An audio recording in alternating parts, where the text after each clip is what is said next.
కాషాయానికి నిలయం, ధర్మానికి ఆలయం.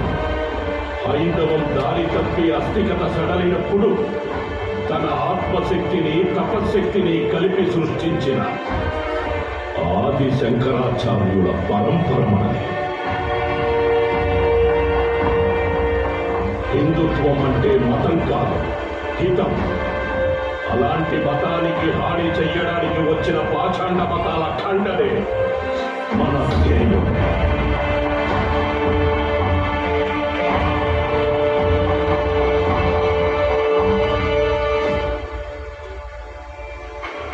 అంతులేని ఉన్మానం అహంకారంతో చెలరేగుతోంది.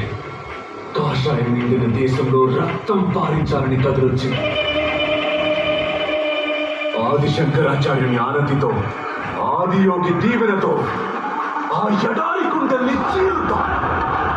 ఈ హిమాలయాల్లో అడుగు పెట్టాలని ఆలోచన వస్తే అస్థి పంజరాలు కూడా మిగలవని చూపిద్దాం. భూమి కథనరకమైతే ఎలా ఉంటుందో చూపిద్దాం. శివ సైన్యం కదిలితే శిరస్సులు తెగడం ఖాయమని నిరూపిద్దాం. మన రక్తంలోని సనాతన ధర్మ శౌర్యాన్ని చూపిద్దాం. వాళ్ళ రక్తాన్ని హిమాలయ మంచులో